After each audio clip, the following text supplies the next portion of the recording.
Hello, paying no attention to the fact that this is an upturned washing up bowl. What I'm here to talk about are scuff marks in plastic and how to get rid of them. It's really easy. Maybe a little bit dangerous, but nah, not really. It's a bit easy. And you can do it on toys, any plastics, garden implements, even washing up bowls. Stick around and I'll show you how. It's so easy.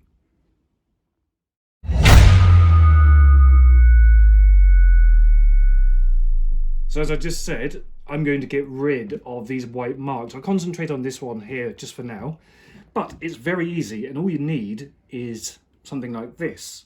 Basically a flame, a torch. Ready?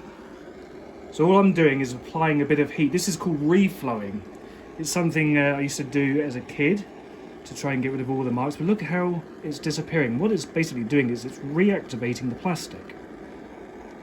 Now obviously you don't want to leave it on there too long, because obviously you start burning, but just enough until it starts disappearing. So I don't know how close you are coming in on this, but let's bring it to there. Look, see it's gone all pink in this area. So I'm just reflowing the plastic. Now this works on virtually any plastics. Well, you'll have to have a play, but yeah, it works on pretty much any plastic. And it's something that can rejuvenate any toy, or as I said, garden implement, garden furniture. This is polypropylene, I think, this plastic. It could be polyethylene, but I think it's polypropylene.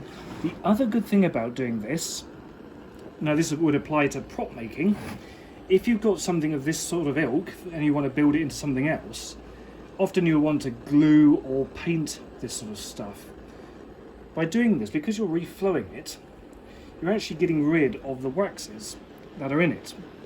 And essentially you can now glue onto the surface once it cools down, and you can paint onto it and it won't scratch off. Let me just show you over here again, get this thing to go as the rain absolutely lashes it down outside.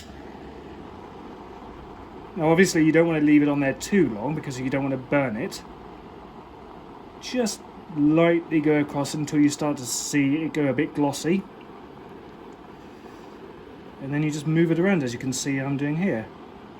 Now I'm not going to do the whole thing because this is just a washing up bowl, but it serves a purpose. In fact, you can see some scuffs here.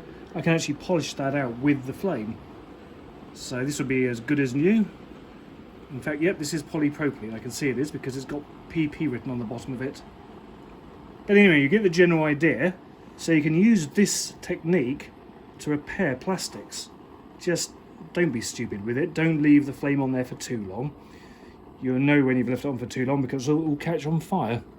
Right, okay, that's it. It's a quick little tip. Thanks for watching, and I'll see you again soon. Can I have my washing up bowl back?